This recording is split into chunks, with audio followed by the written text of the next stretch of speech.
help you out with the sleep portion of your chapter. Okay, let's get started. So, first of all, sleep is not a human thing. Sleep is an animal thing. All animals sleep in some way. But there's a trade-off because a sleeping animal can become easy prey, especially animals that are not suited to being predators, like that little rabbit. Rabbits are prey animals, and we're going to see that prey animals have very different sleeping habits than predators. So if sleeping is dangerous, then what's going on? From an evolutionary point of view, it really doesn't make sense. In fact, Alan Rechtschaffen, he's a famous sleep researcher, he said that if sleep doesn't serve an absolutely vital function, it's the greatest mistake evolution ever made. In other words, we must really be getting something great out of sleep.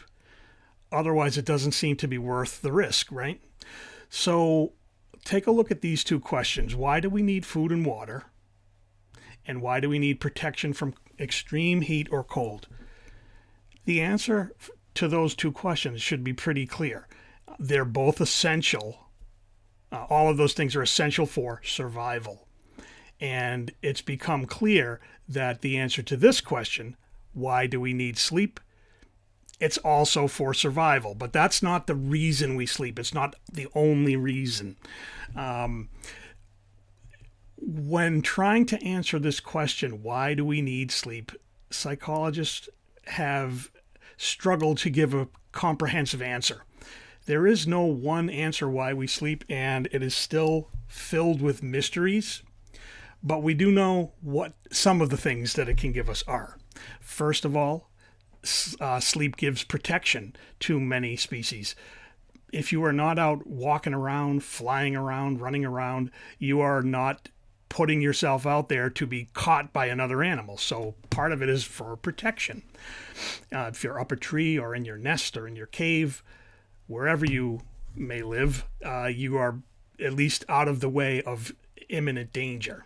It also conserves energy to sleep. You need fewer calories, so the amount of work you need to do during the day to find food is decreased. And we talked about animals being in danger if they are prey, and it is true that animals that are likely prey sleep the least. For example, giraffes are one of the animals with the least amount of sleep in a 24-hour period. They sleep just under 2 hours per day on average because they are a prey animal. Compare that to a brown bat who sleep 19.9 hours a day. Their day is mostly spent sleeping because they don't really have predators, and they obviously can find enough food during their limited time awake. Sleep is also restorative to the brain and the body. It helps rest you and recharge you both mentally and physically. Sleep also helps with memory. When you sleep, your memories become more permanent. And maybe most importantly, sleep quality, whether it's good or bad, is going to affect every single organ and every single system of your body. So your liver, your heart, your lungs will all either benefit or do worse if your sleep is either good or bad. And your systems, such as your immune system, your digestive system, your metabolism, all of those things do worse or better depending on how your sleep is. So pretty obviously, it's a hugely important thing. At least as important as proper nutrition in terms of health. It's pretty obvious. And someday, if they're not already, doctors will probably start prescribing sleep because we now know how important it is, and so many people do not take it seriously. Ultimately, it does appear that we would die without sleep based on a couple of threads of research. There has been studies on rats to show this. Rat sleep deprivation studies have been going on for years, and the first studies on rats were, they didn't know how the studies were going to turn out. They didn't know if rats would die. They didn't know if rats, what would happen. They had no idea. They didn't know how long it would take. They didn't know, so it was a test to see how long would a rat last, or what would happen to a rat if it was 100% sleep deprived. And it turned out that all of the rats in these studies die after 2 to 3 weeks without sleep. And when they do a necropsy, which is basically an autopsy on an animal, a necropsy shows no real cause of death other than the lack of sleep. So we just have to infer that it was the lack of sleep that caused their death. Now, while you can't do this with humans, there is a way to kind of see what might happen in humans, despite the fact that it's not an experiment. And that is a very rare genetic disorder called fatal familial insomnia. Fatal meaning you die from it. Familial, it's genetic, it runs in families. Insomnia, lack of, like, either an inability to stay asleep or fall asleep. It is inherited from a parent. You can have one parent who has the gene, and if your parent carries that gene, you have a 50-50 chance of having it yourself. You don't need to worry if you have it, because if you did, if it was in your family, you would certainly know. There are only 40 families worldwide that have this, and it all is traced back through genetic analysis to one man in Italy in the late 1700s who had a genetic mutation that created this disorder. Usually it begins in middle age. Usually about age 50 is when it happens, although it can happen as young as, say, 18 or as late as, in your 70s. But it's usually in middle age, most commonly around 50. It's not just insomnia. There are other symptoms that come with it too. Some of them look like dementia. One of the first symptoms to show up is a loss of memory. People will start having a memory problem, and this comes on suddenly. It doesn't come on gradually. It comes on suddenly. And the person, at first, they can't sleep very well, and then their insomnia continues for months, and usually most people die within 12 to 18 months. There have been cases that have lasted as long as 6 years, but most die within a year and a half, and the last 3 months the person does not sleep at all. And the same goes for humans. There's no other cause of death that can be found other than they didn't sleep.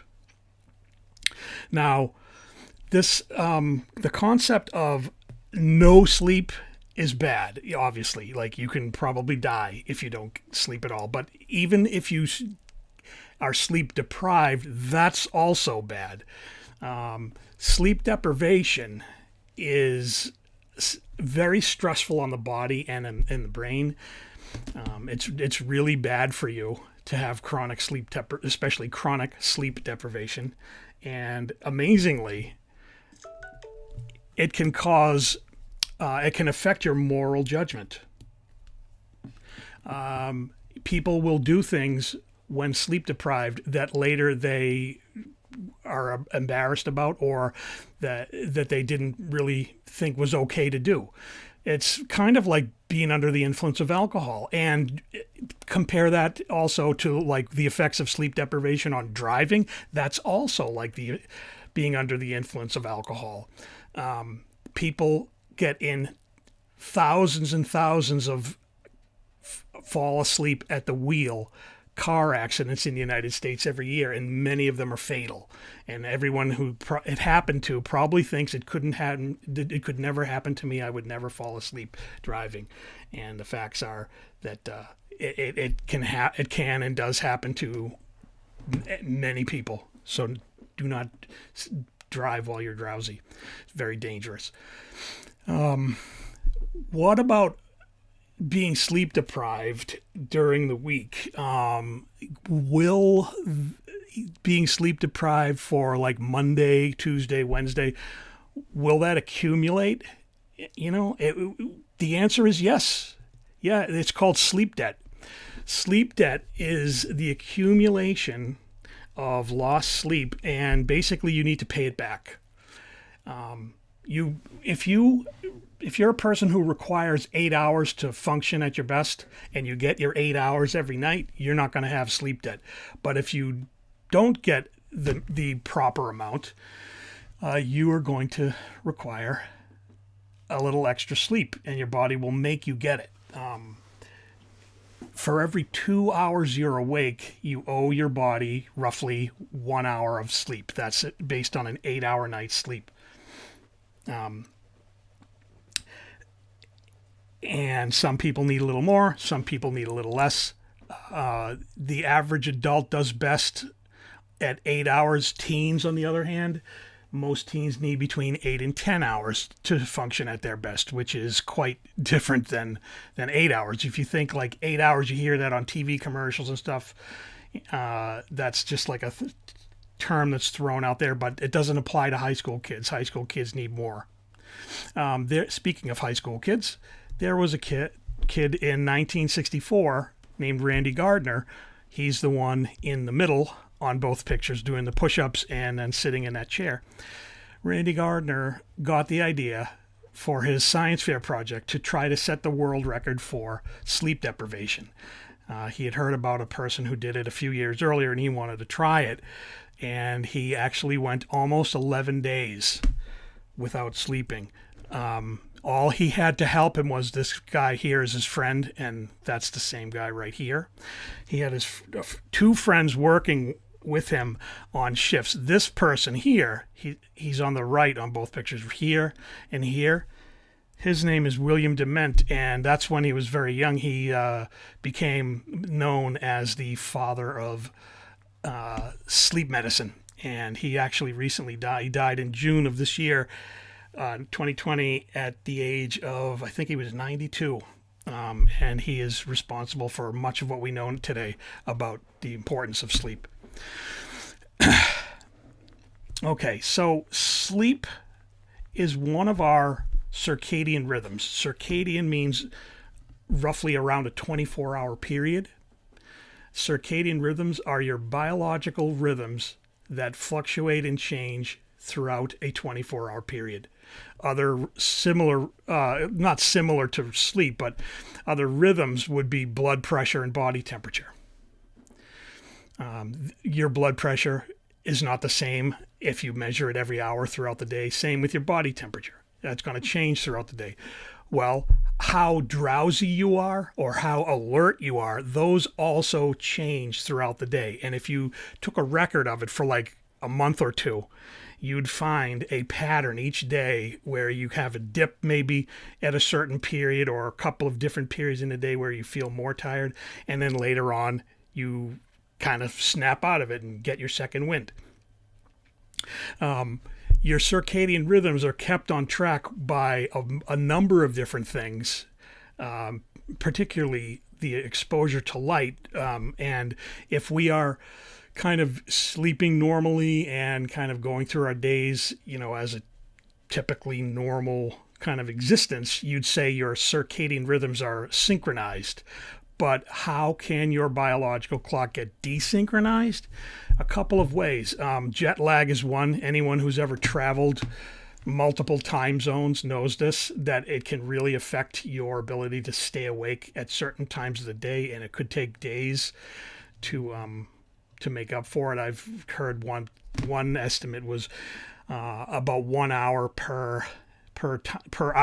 about 1 day per hour of time zone difference. And shift work, which is, some people work the day shift, but that's not who we're talking about. People who work overnight, say like 11 p.m. to 7 a.m., will often have a lot of difficulty being synchronized and wanting to sleep at night and being wide awake when you're supposed to be sleeping during the day. If you work 11 to 7 a.m., you're just gonna sleep during the day, right? But many people can't do that, and it really affects their ability to live. Now you have two drives that are kind of battling it out every day. You have the homeostatic sleep drive on the one hand that always wants you to sleep, and it's battling it out against the circadian alerting system. Both of these are biological systems that want to keep you either asleep or awake. Okay? Now, since we're here talking about sleep, we're going to look at what are those things that affect our drive to sleep. What are the factors that work together to make you sleep at the end of the day? Okay, and there's three main things. The first is it's a neurotransmitter called adenosine, and it causes drowsiness. Okay, when you wake up in the morning, adenosine starts building. It gets depleted overnight when you're sleeping, but then it starts to build when you wake up in the morning, and it'll reach its peak about 16 hours after you wake up, which is, enough to give you an 8-hour night's sleep. Light is another factor. Light, in particular, sunlight, the presence or absence of light sends signals to the brain, in particular, a tiny cluster of cells called the suprachiasmatic nucleus. It's that little, I guess it's kind of like pinkish little dot that the arrow is pointing to. The suprachiasmatic nucleus monitors the sunlight, and depending on whether it's dark or light, it will trigger other structures in the brain to release either neurotransmitters or hormones. One thing it does when it starts to get dark out is the suprachiasmatic nucleus tells your pineal gland to release melatonin, and this causes drowsiness. You know how most of you probably couldn't go to sleep at 9 p.m. if you tried. A lot of teenagers, especially high school seniors, go to bed between 11 and 12 midnight. And you will find that 20, 30 years from now, that's not going to be possible. You'll be tired before then. What happens is that during your teen years, the release of your melatonin gets pushed back by at least an hour. So you get tired later in the night than you did in middle school, and definitely later than you did when you were a small child. So it's kind of working against you. They make high school kids go to school earlier, even though they are getting to bed later, because biologically they're not even tired. So it's kind of a cruel game. And there's one more thing, and that's the hypothalamus. The hypothalamus, which maybe you remember this from the last unit on the brain and behavior. The hypothalamus is involved in eating, drinking, in sex drive. It's also involved in your sleep drive. It switches off your arousal signal. So if you combine your adenosine levels, the influence of light, and your hypothalamus, they're going to reach a point at some time during the day when you can't fight it anymore and you sleep. When people first started studying sleep really intensely, it was actually not that long ago, really, in the grand scheme of things. It was the 1950s, and it was because of the invention of the EEG, or the electroencephalogram. The EEG measures the electrical activity in the brain, otherwise known as brain waves, and maybe you remember this from Chapter 2. The EEG measures brain waves, and when researchers first tried putting these sensors on someone's scalp overnight to see what happened, they found some stuff that really amazed them. So to understand an EEG readout or EEG line, it's pretty straightforward. There's two main ways that they can differ. In frequency, which is speed, very similar in terms of appearance to the frequency of like sound. So the one on the left and the one on the right both go over the course of 1 second. But the one on the right has more lines closer together. So you'd say that is faster. The one on the left is slower. The one on the right is faster. And that means less brain activity on the left and more brain activity on the right. And then there's height or amplitude. Remember, amplitude is the word for like volume in sound. Well, it's also the word for the height of a brainwave. The one on the left is a lower amplitude, so it's faster, and the one on the right is a higher amplitude, so it is slower. Okay. Now, let's take a look at some typical EEGs. So in the first one, you have awake. That is probably awake and alert, and kind of maybe doing something or thinking about things, concentrating. Then you have stage one. Look at how the lines on stage one, they are a little bit more spread out. See that they're not as tightly packed. They're still short. They're still like a relatively short, low amplitude, but they're more tightly packed. Then you get to stage two, which is deeper. You see even more spread out, but you've also got this stuff here. Stage two has these things called spindles, these bursts of high frequency waves. And you also have this very tall one, which is called a K complex. You see that in stage two as well. The K complex, you look at that, it's kind of looks like what's going on down here in deep sleep. Deep sleep is really, we'll call stages 3 and 4 deep sleep. You really can't tell much apart between stages 3 and 4, so I'm putting them together.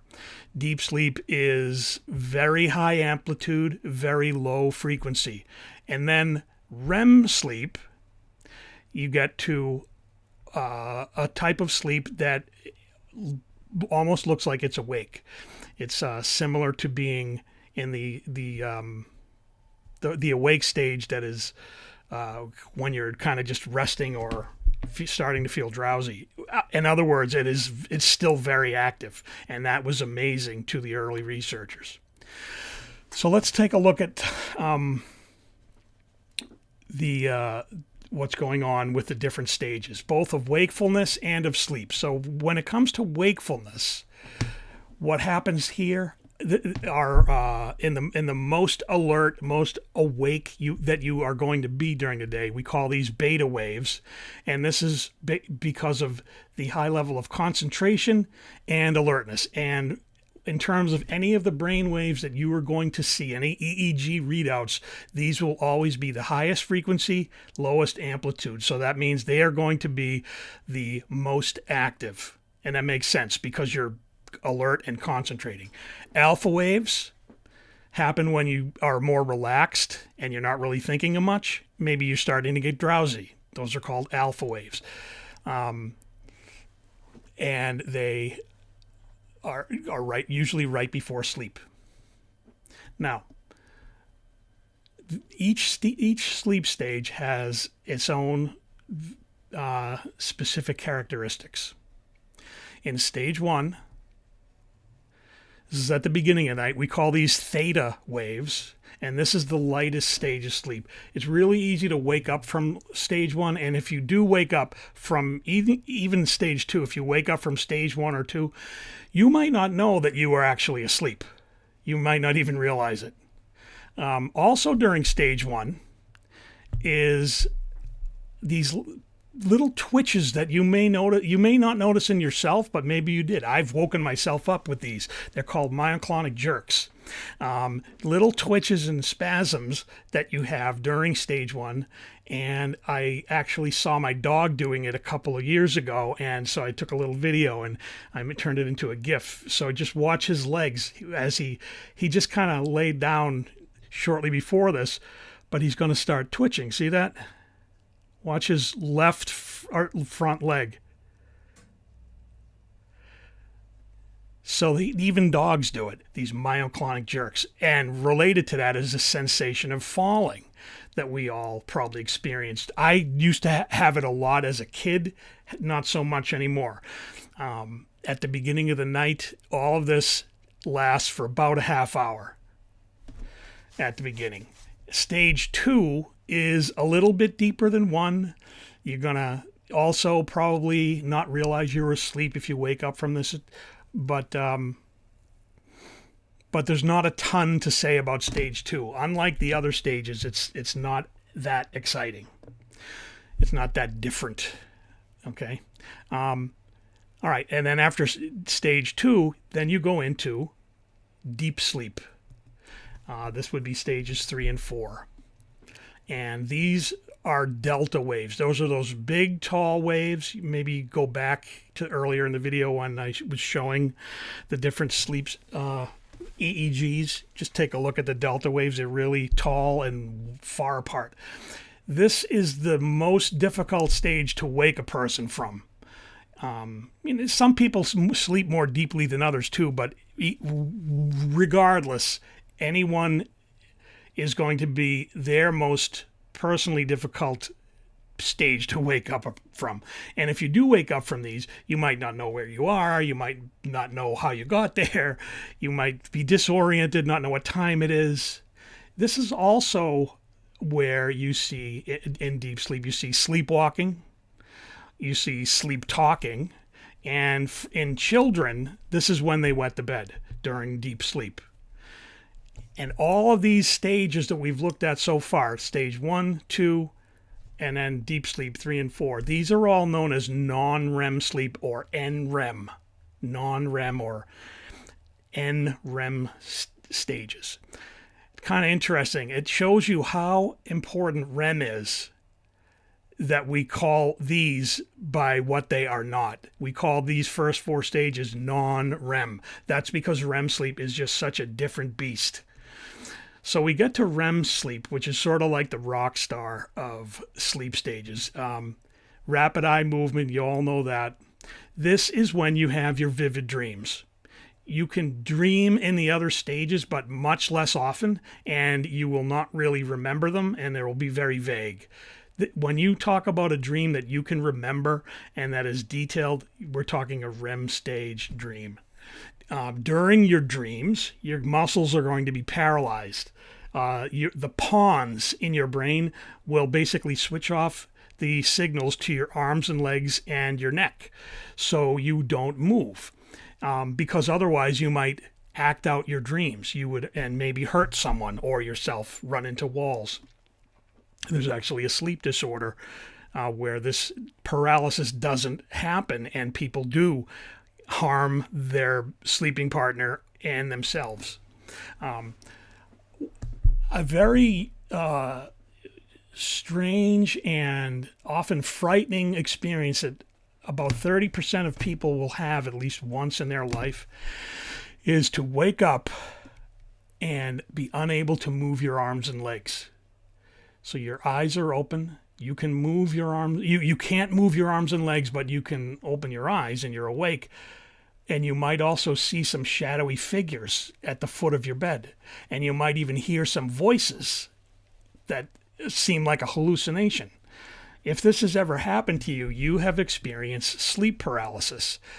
Think of it as the paralysis and the dream imagery kind of forgetting to shut off when you wake up. It's as if the paralysis that comes with REM and some of the imagery and both visual and auditory doesn't shut off even after you wake up, and it can be extremely frightening. And not surprisingly, in the old days, people thought that this was like supernatural. They called it the night hag, or an incubus attack. They thought it was a demon of some kind coming to give you bad dreams or cause you harm.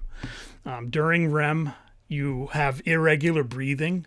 It's really like an intense stage. You have irregular breathing. Your heart rate is irregular, and it's difficult to wake up from REM.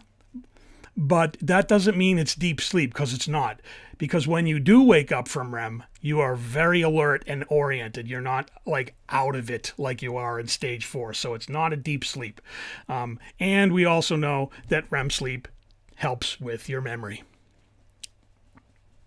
Now let's take a look at what happens over the course of a night. These are the sleep cycles in one night's sleep with one person. Okay, so at the top, you have awake, and then if you go down on the left-hand side here, you see your sleep stages going deeper and deeper, and then across the bottom are the hours. Okay, so let's see what happens. So you fall asleep. Oop, that went faster than I wanted it to, but I'll talk you through it. So you fall asleep and you go down into the deeper sleep, okay? And then start coming back up, lighter, and then look. Instead of going back to stage 1, you go into REM. And it's about an hour and a half or so, 90 minutes into the night. And then you go back deeper, and then back up to another REM. And then the morning. Now, there might be awakenings in here. That's possible. But not necessarily. And look what happens here. You've got this little like kind of pattern here where it goes from up to down, or light to head deep, and then ending in REM. That is called a sleep cycle, from down to up and ending in REM. And then bing, bing, ending in REM. So we go through during the course of the evening 1, 2, 3, 4, and then a tiny 5. It might be a little different in terms of the duration, but this is about the percentages. You're going to get most of your deep sleep at the beginning of the night, just as you see in this. And look what happens to the REM stages as the night goes on. See how like relatively short it is here? And then each one that goes on get longer and longer. The beginning of the night is more about getting your deep sleep in, and the end of the night is more focused on your REM sleep. Your first REM stage might only be about 10 minutes, but then your last REM stage could be as long as maybe an hour. And you're going to go into a dream, or REM, in other words, about every 90 minutes throughout the night. And if you want to put percentages on it, about 60% of your sleep will be light sleep, about 20% will be deep, and another 20% will be REM's sleep. Okay. And that is it for the notes on part 1 of sleep. Hope it was helpful. Let me know if you have any questions on any of this stuff. Thank you.